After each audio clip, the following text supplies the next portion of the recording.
Boa noite, a paz do Senhor para todos vocês. Livro do profeta Ezequiel, capítulo 37, versículo 3 apenas, é uma pergunta.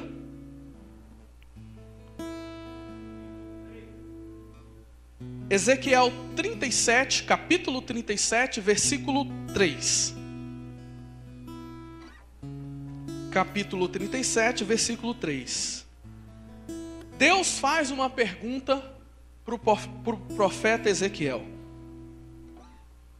E me disse: filho do homem, poderão viver estes ossos? E eu disse: Senhor Jeová, tu o sabes. Pode deixar aí, tá, Ronan? Que pergunta é essa, irmãos? Deus faz uma pergunta para o profeta, chama ele, se dirige a ele com a expressão filho do homem e pergunta para ele: poderão, porventura, viverão estes ossos? E eu disse: Senhor, tu o sabes. Deus fez uma pergunta para o profeta Ezequiel. E aí eu vou explicar para os irmãos aqui o contexto. E a resposta dele foi: só tu sabe, Deus, eu não sei. Talvez muitos de nós respondêssemos: não é possível. Eu nunca vi osso ressuscitar, virar gente de novo. Eu quero pregar nessa noite, irmãos, uma mensagem com tema: para uma esperança morta, só um Deus vivo. Para uma esperança morta, só um Deus vivo. Quantas vezes nós ouvimos e muitas vezes falamos aquela expressão: olha, a esperança é a última que morre. Tudo bem, ela é a última que morre. Mas e quando ela morre? E a gente ainda está vivo? Porque quando a esperança morre e nós morremos também, é uma coisa. Mas e quando a esperança morre e existe alguém que ainda está vivo? O que fazer? E para uma esperança morta, só tem uma solução: um Deus vivo. Eu quero, nesse texto que nós acabamos de ler, do profeta Ezequiel, capítulo 37, falar um pouquinho nessa noite sobre esperança e sobre Deus vivo. Porque a esperança, irmãos, ela é o combustível para o sonho. A esperança é o que move a conquista. A esperança é que nos aproxima da bênção, nos permite tocar no invisível, nos permite conquistar o impossível. É a nossa esperança. E muitas vezes, para muitas pessoas, a esperança já morreu. Talvez não pela questão da vida em si, mas às vezes a esperança de ser uma pessoa feliz já morreu. A esperança de resolver, ter solução para um problema da vida dela. A esperança de um dia ter sucesso financeiro, sucesso profissional. Às vezes a pessoa passou por frustrações e a pessoa simplesmente se desanimou.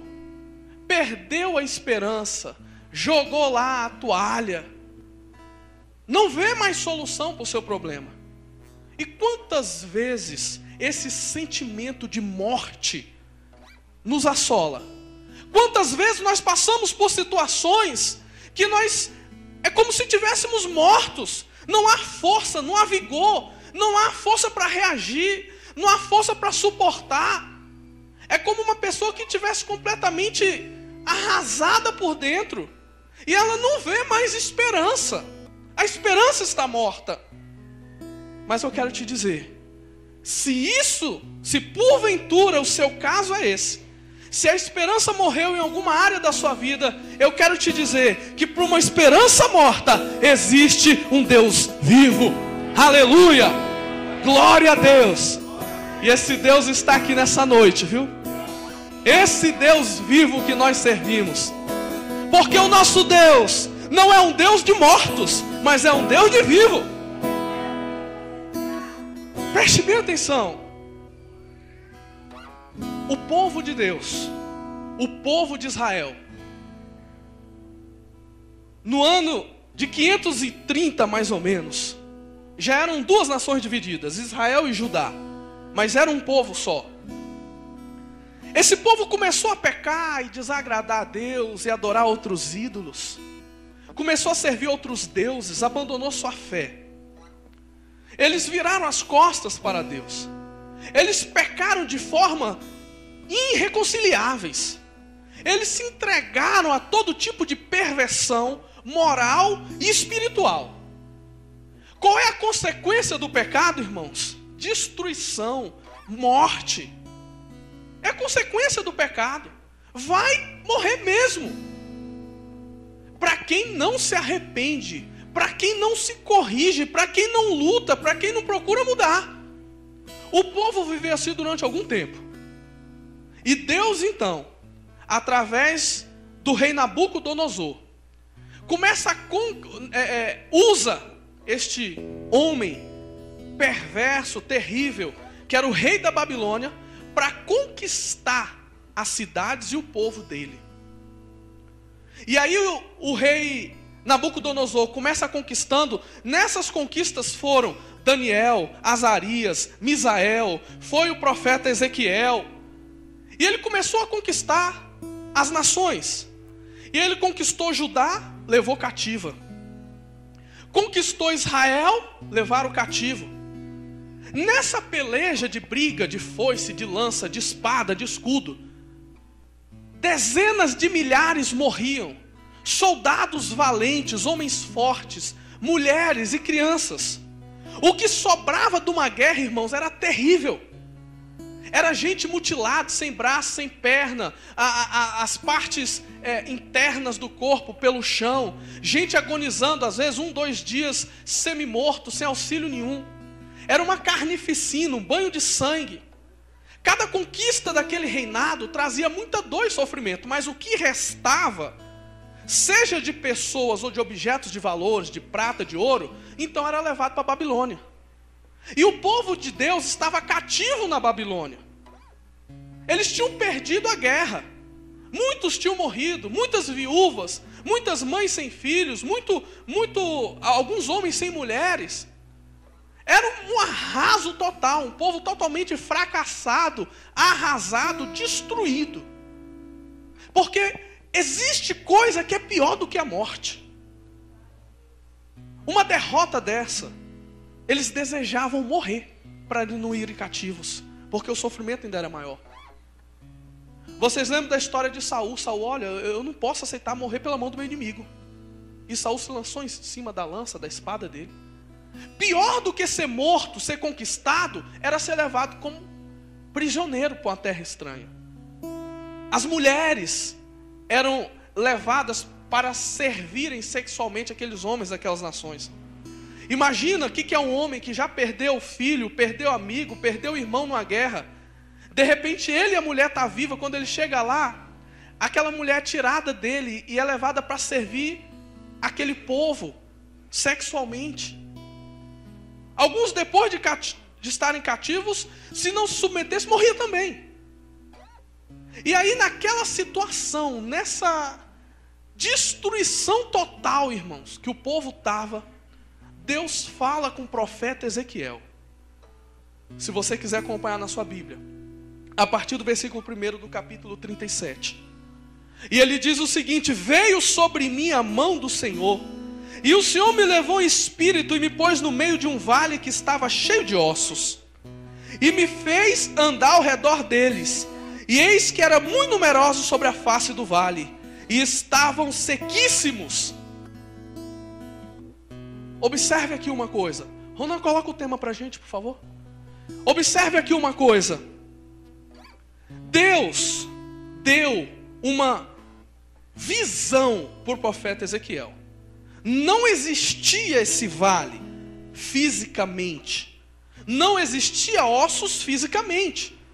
Deus levou Ezequiel em espírito a um local, um vale cheio de ossos, caveiras, esqueletos.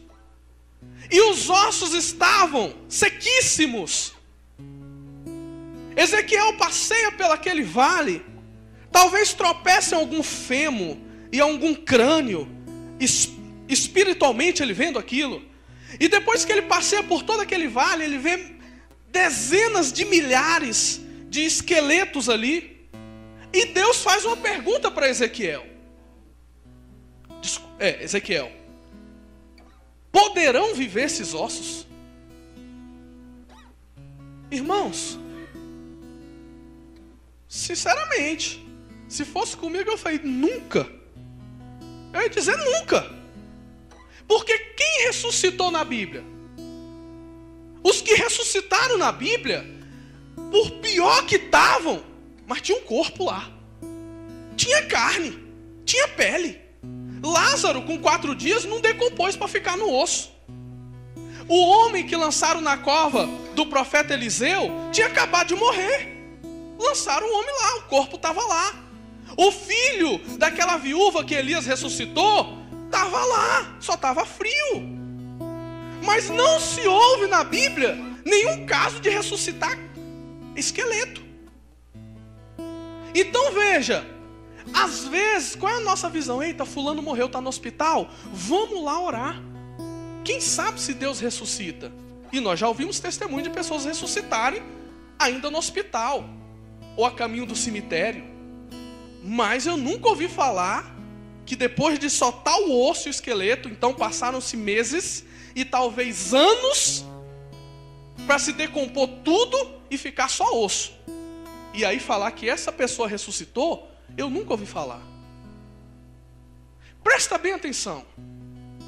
A esperança é a última que morre. Analisa aqui comigo. Vamos imaginar uma pessoa hoje. A pessoa está doente, está mal, está ruim.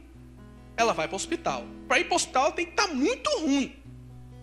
Porque senão chegar lá vai até piorar, né? Hoje nos hospitais, fila, tudo lotado, não tem médico para atender, mas ela está muito mal. Chega no hospital, com muita dificuldade, o médico tem que internar que essa pessoa está mal, está perto de morrer. E aí a gente tem esperança, vamos orar, para quê? Para a pessoa ser curada, não é assim que funciona? Aí o que acontece? A pessoa continua piorando, de repente no 4º dia a pessoa morre. Alguns a esperança já morreu aí.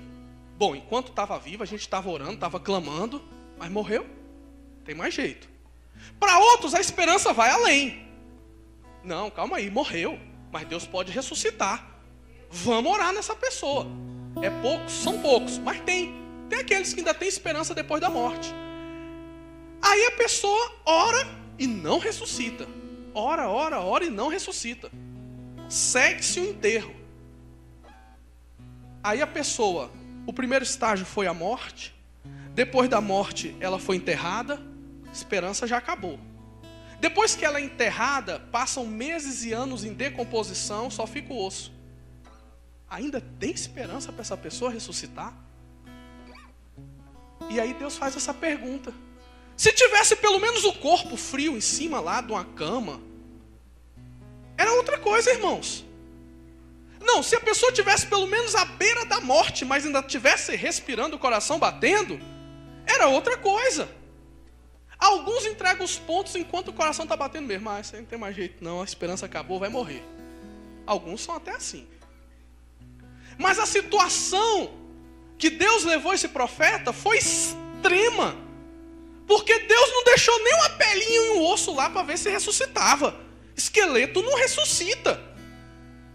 Mas o homem de Deus, aquele profeta, ele conhecendo o Deus que ele servia, embora não houvesse mais nenhuma esperança, morreu a esperança. A resposta dele foi: só tu sabe, Deus. Ele não disse sim. Eu não sei o que seria mais louco, se ele dissesse sim ou se ele dissesse não. E ele disse: só tu sabe, Deus. Esse texto, sobretudo, irmãos, está falando de esperança. E uma das coisas que eu descubro é porque Deus, Ele não é como muito de nós. A coisa está feia e a gente tenta amenizar. Não, vai dar certo. Não está tão ruim assim. Não está tudo perdido. Deus não, Deus chega e fala: olha, eu vou te dar a visão da forma que o povo está. O povo está morto. o meu povo de fato está morto. Mas ele está pior do que morto. Porque ele não tem mais nem pele, nem carne, nem osso. Não tem mais nada. Eles estão tão mortos que os ossos já estão sequíssimos. Deus olha, mostra a realidade do povo. Porque para o povo, irmão, não existia esperança de um retorno. Não existia esperança de voltar para a sua terra, de ter uma vida de bênção, de prosperidade, de vitória. Eles se consideravam exatamente isso, ossos secos, sem nenhuma possibilidade de vitória. E aí Deus então chama um homem corajoso, um homem de fé. Porque Deus sempre usa pessoas que têm coragem. Medroso Deus não vai usar nunca, irmão. Então a gente precisa ter coragem. Se você quiser ver milagre na sua vida, tenha coragem. E se você conhecer algum medroso, sai de perto dele. Sai de perto dele porque ele vai te botar medo. Pode ter certeza. Essa semana eu estava saindo de casa 10:05 da manhã, como eu sempre faço. Só. Lá na esquina embaixo tinha uma senhora andando bem devagarzinho. Eu percebi que ela estava esperando alguém. Quando eu fui aproximando, ela falou: olha, minhas colegas não vieram. Eu estou com medo de descer sozinho, eu vou te acompanhar. Eu falei, tudo bem. E segui meus passos lá, não dei muita ideia. E a mulher: você ouviu aquilo? Não põe medo em mim, não. Deixa eu seguir meu caminho aqui, que eu não tenho medo. Eu ando numa boa. Agora, quer me acompanhar? Acompanhe. E a mulher tá... É terrível, gente. Bota medo na gente. Não anda junto, não. E Deus, então, mostrando aquela visão para o profeta Ezequiel, ele faz essa pergunta. E aí, então, ele decide dar uma ordem para aquele homem. Ele fala: olha, Ezequiel, profetiza sobre esses ossos. Irmãos, o que é profetizar em cima de osso seco? Alguns chamariam de bater na ponta de faca. Para que você vai orar por uma coisa que já acabou há anos? Para que você vai insistir em algo que não existe mais? Para quê? E Deus fala para ele: olha, acompanha comigo o versículo 4. Então me disse: profetiza sobre estes ossos, e dize-lhes: ossos secos, ouvi a palavra do Senhor.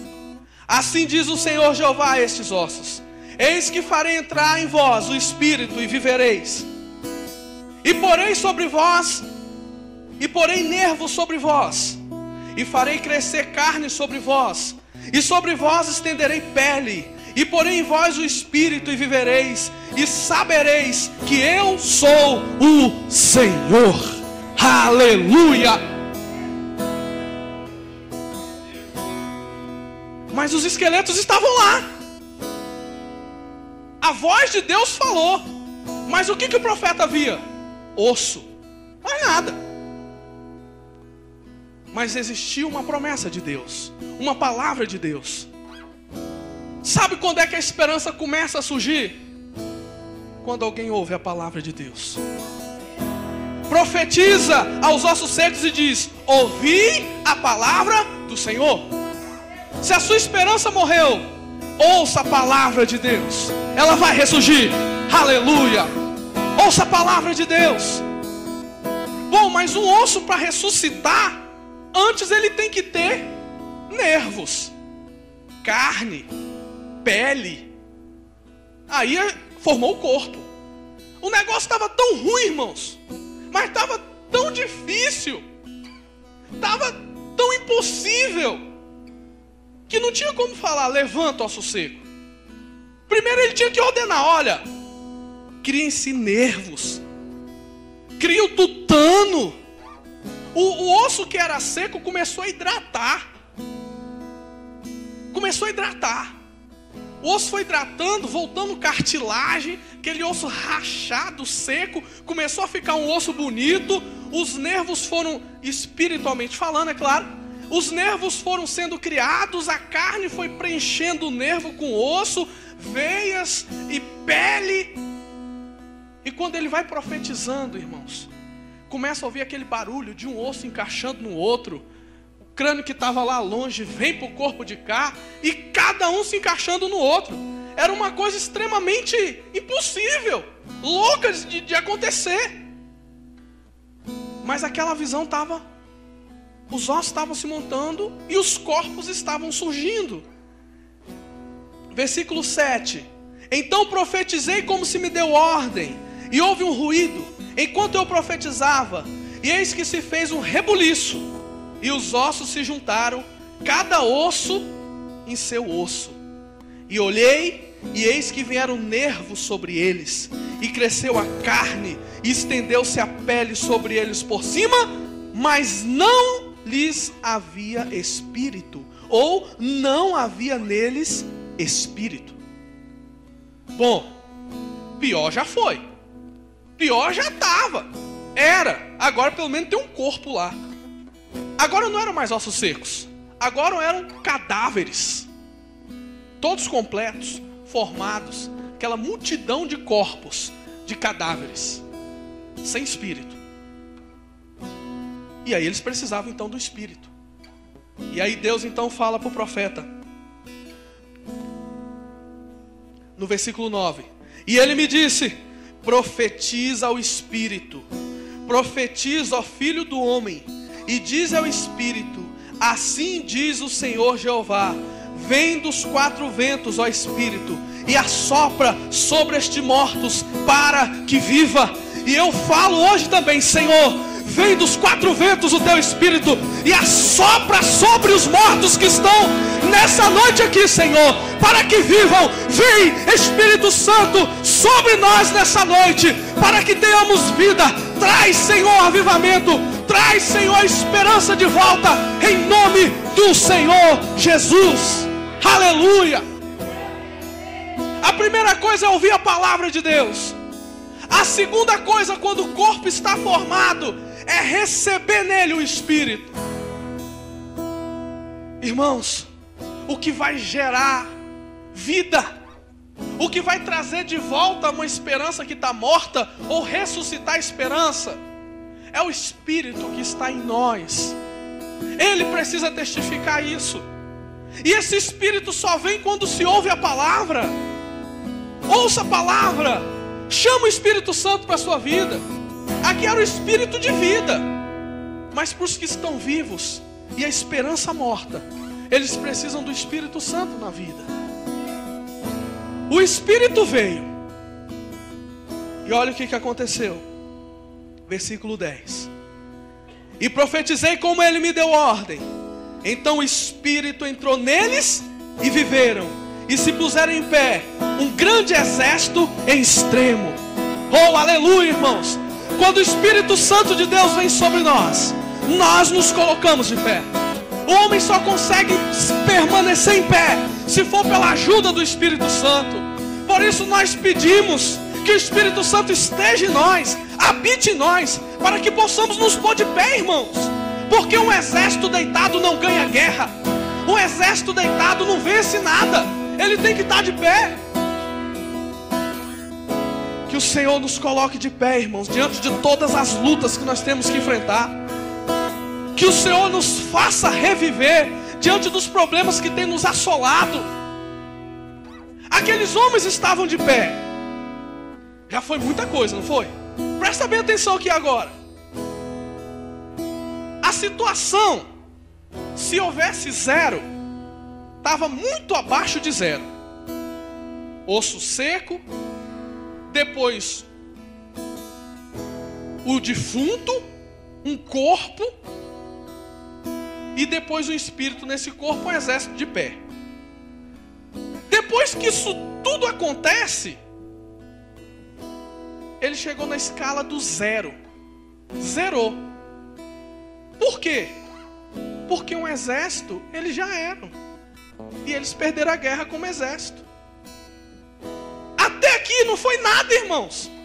A situação estava tão crítica que voltar esse povo à vida era só deixar do jeito que estava. E do jeito que estava, eles já eram derrotados. Interessante isso. O trabalho que deu para juntar osso com osso, para formar um corpo, para botar um espírito no corpo. O corpo se põe de pé, Mas isso era tão somente a situação que eles estavam. E como um exército, eles foram derrotados e morreram. Aqui o negócio fica zerado, sai abaixo do negativo. Mas bom, então tem um exército. Mas não é suficiente. Porque foi justamente o exército que foi lá escravizado para a Babilônia. Bom, ok. Da agora para frente, existe a esperança. Porque existe, o povo está vivo.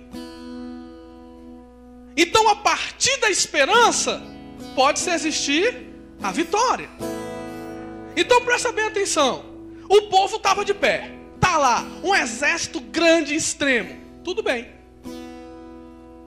Mas só isso não era suficiente. E aqui eu observo 3 coisas que vão tirar o povo da escravidão para levar à conquista da vitória. A primeira coisa, acompanhe comigo, por favor, no versículo 21. O exército estava lá, o povo estava vivo. Existia uma esperança, mas não era suficiente. Versículo 21. E disse-lhe, pois, assim diz o Senhor Jeová: eis que eu tomarei os filhos de Israel entre as nações, para onde eles forem, e os congregarei de todas as partes, e os levarei à sua terra. E deles farei uma nação na terra, nos montes de Israel. E um rei será rei de todos eles. E nunca mais serão 2 nações. Nunca mais, para o futuro, se dividirão em 2 reinos. Deixa eu te dizer aqui uma coisa, meu irmão e minha irmã. Quando a gente se divide, a gente se enfraquece. Quem foi que foi conquistado? Era o reino de Judá e o reino de Israel. E agora, Deus falou, eu estou levantando um exército, mas nunca mais se dividirão. Nunca mais serão 2 reinos. Serão apenas um reino só. Não divide não, irmão, que a vitória vai vir. Não separa não, junta, e a vitória chegará na tua vida. É a união, é a unidade. Aleluia.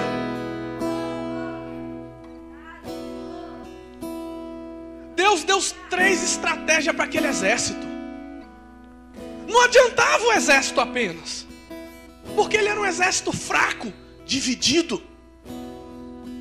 Eles tinham que estar unidos. Quando é que você acha que vai vir paz na sua casa? Todo mundo brigado lá. Eu não falo com fulano. Por que você não fala com seu irmão? Porque 30 anos atrás, teve um dia que eu fui comer uma linguiça assadinha lá em casa. E quando eu fui comer a linguiça, meu irmão pegou primeiro e comeu. E ainda me chamou de bobo. E lá, quando eu tinha aquela idade, eu disse para ele que nunca mais eu olhar na cara dele e ia falar com ele. E até hoje eu estou assim. Por causa da linguiça. O povo está dividido. Às vezes a divisão é no trabalho. Irmão, se o caba lá é endemoniado, seu problema é com o demônio, não é com ele não. Às vezes é na sua rua. Eu não sei. Eu vou te dar alguns exemplos aqui. O primeiro exemplo: digamos que você está aí buscando, Senhor, me prospera, me abençoa, me prospera, me abençoa. Aí Deus fala, eu vou te abençoar. Vou levar o profeta Elias lá na sua casa. Ou o profeta Eliseu. Beleza. O profeta Eliseu vai bater na sua porta. Ô irmã, você estava orando para Deus te prosperar? Tava. Como é que está aí o azeite na sua casa? Ih, tá acabando. Vai acabar a qualquer momento. Tá ruim. A situação financeira tá difícil. Tudo bem, irmã. Deus me falou que você vai pegar vasilhas emprestado com seus vizinhos. Enquanto tiver vasilha, eu vou derramar azeite, vai suprir sua necessidade. Oh, é mesmo? É? Glória a Deus. Deixa eu ir lá. Irmã Maria, o que é? Não, vim pegar. O que tu veio fazer aqui? Agora tu vem aqui? Depois de tudo aquilo que você fez comigo? Dá licença da minha casa. Aí você vai lá. Dona Joaquina, porque eu estou precisando de umas vasilhas lá em casa. Tem como só me emprestar? Você lembra aquele dia que você fez aquilo comigo? Tem não. Vai na da frente, não tem, na de trás não tem. O que o homem de Deus vai multiplicar se você não tem vasilha para pegar?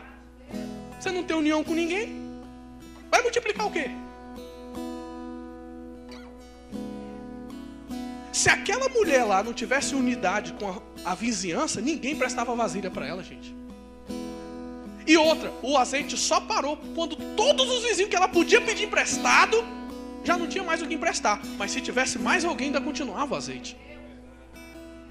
União. O que diz o Salmo 136? 133, melhor dizendo. Quão bom e quão suave, ou quão agradável é que os irmãos vivam em união? Não. Nem desunião também não. É união. Quão bom e quão agradável é que os irmãos vivem em união. É como óleo que desce sobre a barba de Arão.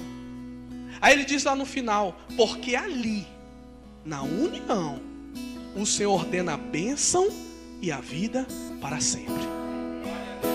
O povo de Israel pecou muito, mas uma das coisas que enfraqueceu foi eles terem se separado, se dividido. Foi a desunião.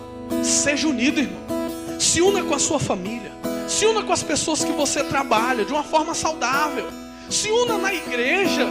Tenha unidade. Não adianta ser um exército sem união. Vai morrer de novo. Vai virar ossada de novo. Olha o que ele diz mais. Versículo 23. E nunca mais se contaminarão com seus ídolos, nem com as suas abominações, nem com as suas prevaricações. Eu os livrarei de todos os lugares de sua residência em que pecaram, e os purificarei. Assim eles serão o meu povo, e eu serei o seu Deus. Aleluia! Você pode aplaudir a Jesus. Oh, glória a Deus. Nunca mais se contaminarão com seus ídolos. Sabe por que muitas pessoas estão sendo fracassadas e derrotadas? Porque elas estão adorando coisas e pessoas acima de Deus. E aí, só para Deus mostrar que Ele é Deus, Ele faz só assim. Aquele que você adora acima dele, é Ele que vai te trair. Só para você aprender. Ai, Senhor, aquela pessoa era tudo para mim, meu Deus. Ai, Senhor, eu não sei, a minha vida não vale nada sem fulano ou fulana. Senhor, a minha vida não vale nada sem o emprego que eu tenho.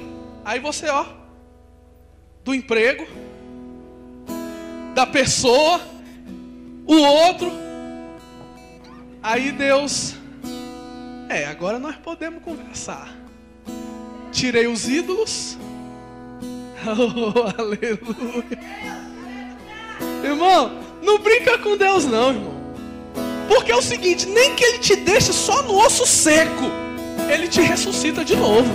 Aleluia.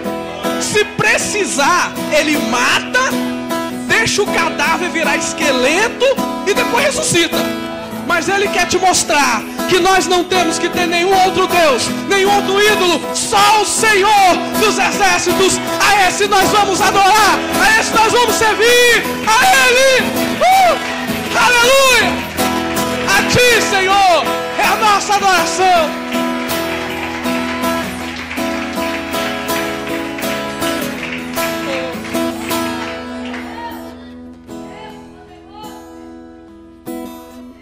Presta atenção aqui. Ainda no versículo 23. Ele fala de adoração. Ele fala de abominação. Às vezes a gente comete idolatria. Às vezes nós cometemos até coisas abomináveis a Deus, irmãos. A lista é muito grande. Eu acho que não precisa nem citar. Ele fala de prevaricações.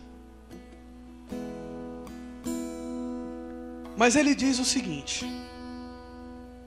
e os livrarei de todos os lugares de suas residências em que pecaram, e os purificarei. Obrigado, Deus. Sabe, irmãos, quantas vezes tanta idolatria, abominação, tanto pecado. Mas para que o exército se mantenha de pé, Deus tem que te purificar, me purificar. Deus há de nos purificar do pecado, irmãos, das abominações, da idolatria. É promessa dele. Deus quer levantar um exército forte. E o exército forte é um exército purificado dos pecados. Eu quero te dizer que o prazer de Deus é te purificar, é te lavar, é me lavar, é derramar sobre nós o sangue dele, perdoar nossos pecados. Irmão, quantas coisas terríveis nós somos capazes de fazer. Mas não importa o tamanho do pecado. Não importa se pecou 1, 2, 3, 4, 5, 6, 7, 8, 9, 10. Não importa se foi 20, 30, 40, 50, 60, 70, 80, 90, 100. Não importa se foi 200, 300, 400. Não importa. Deus quer perdoar. O que precisa? Um povo que se arrependa e se ponha de pé diante dele para fazer um exército forte e poderoso. Aleluia. No versículo 23 ainda: assim eles serão o meu povo, e eu serei o seu Deus, e meu servo Davi reinará sobre eles, e todos eles terão um pastor, e andarão nos meus juízos, e guardarão os meus estatutos, e os observarão. Não adianta apenas Deus criar um exército, botar esse povo de pé, se ele não perdoar os pecados, se esse povo não decidir andar. Presta bem atenção. Tá lá o esqueleto, a caveira lá. Não tem nenhuma bola aqui, um negócio fazer a cabeça da caveira do esqueleto. Tá bom, tá lá, presta atenção. O esqueleto pode dizer: Senhor, me perdoa?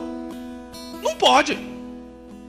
O esqueleto, os ossos secos, pode obedecer a palavra de Deus? Obedecer os estatutos dele? Pode? Não pode. Presta bem atenção. O que é para Deus fazer, ele vai fazer. Qual era a parte de Deus? Pega o osso, põe nervo, põe carne, vira o defunto, assopra o espírito no defunto, o defunto vira gente, fica de pé. É Deus. Ok. Mas depois do exército estar de pé, e não pecar agora era com Deus? Obedecer os mandamentos era com Deus? Andar nos estatutos era com Deus? Não, agora é com quem está vivo lá. Porque o esqueleto não podia fazer isso, mas vivo pode. Então o que for para Deus fazer, que é o mais difícil, Deus faz. Te põe de pé. Te põe de pé. Agora é você que decide obedecer os mandamentos dele ou não. Sou eu que vou decidir. Ele está disposto a perdoar, sempre. Talvez você pense: pô, será que Deus vai me perdoar? Eu já pequei isso tantas vezes. Tantas vezes eu falei para Deus que eu não queria fazer mais isso e pequei de novo. Lamentações capítulo 3, o que diz? As misericórdias do Senhor não têm fim. Novas são a cada manhã. E as misericórdias dele são a causa de nós não sermos consumidos, irmão. É todo dia. A misericórdia de Deus para nós não tem fim, não tem fim. Não importa quantas foram as vezes, Deus quer te perdoar. É dele. A essência de Deus é essa. É perdoar nós que somos pecadores. É a essência dele. Agora, o que compete ao exército? Primeiro, união. Deus não podia fazer união no lugar deles. O que Deus tinha que fazer, Deus fez. Botou eles de pé. União era com eles. União depende de mim. Fale para a pessoa do seu lado: união depende de você. Depois, arrependimento dos pecados para ser perdoado. Depende também de nós. Depois, obedecer os seus estatutos e guardar o juízo. Depende de nós. Deixa eu te pedir uma coisa. Eu tenho certeza que Deus vai pegar o seu problema, que está lá só o osso seco, ou a sua vida de uma forma geral. Eu tenho certeza que Deus está colocando lá os nervos, a carne, formou o corpo, passou para o espírito e pôs de pé. A parte dele ele fez. Agora, não estraga esse trabalho todo de Deus não, porque não é fácil juntar tudo quanto é osso, fazer aquele rebuliço todo, botar nervo. Gente, é o inverso. O que acontece no ventre, Deus fez o contrário, de trás para frente. Joga nervo, joga carne, pele, olho, orelha, boca, sopra, levanta. Olha o trabalho que Deus tem. Para depois você não querer andar unido, para depois você não querer se arrepender dos pecados. E o trabalho que Deus fez todinho vai ser jogado fora? E aí? Se você não quiser obedecer os mandamentos de Deus, o que adiantou Deus ter feito aquilo tudo? E para finalizar, versículo 26. E farei com eles um concerto de paz, e será um concerto perpétuo ou eterno, e o estabelecerei e os multiplicarei, e porei o meu santuário no meio deles para sempre. E o meu tabernáculo estará com eles, e eu serei o seu Deus, e eles serão meu povo. E as nações saberão que eu sou o Senhor, que santifico a Israel, quando estiver o meu santuário no meio deles para sempre. O santuário de Deus tem que estar no meio de nós. O santuário de Deus tem que estar no meio de nós. O santuário de Deus tem que estar no meio de nós. Aleluia!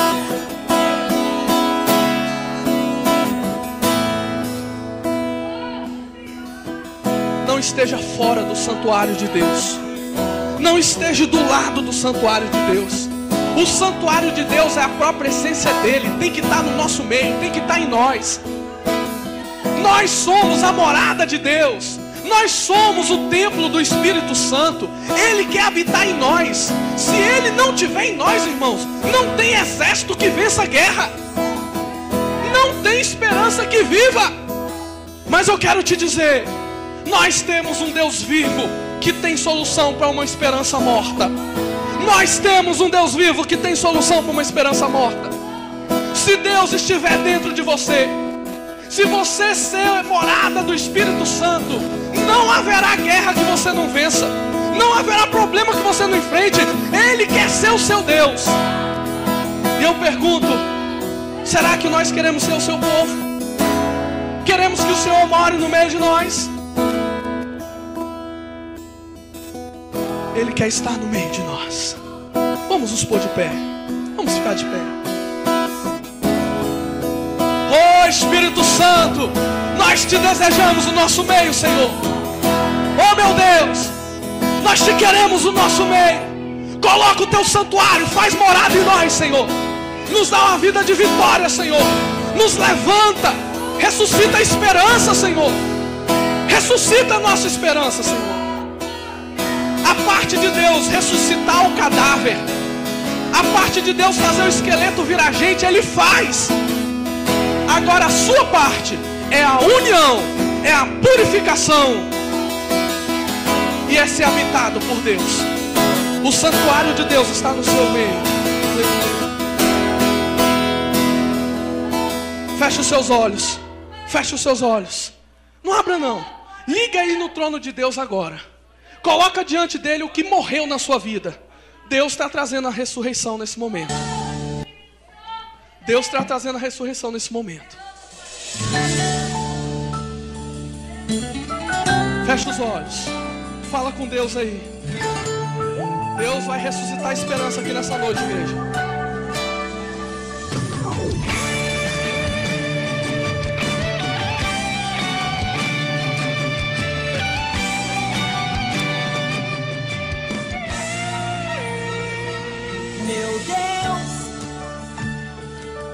Quantas vezes eu preciso de alguém, uma força quando a coisa não vai bem. É incrível, não adianta a gente procurar, não tem ninguém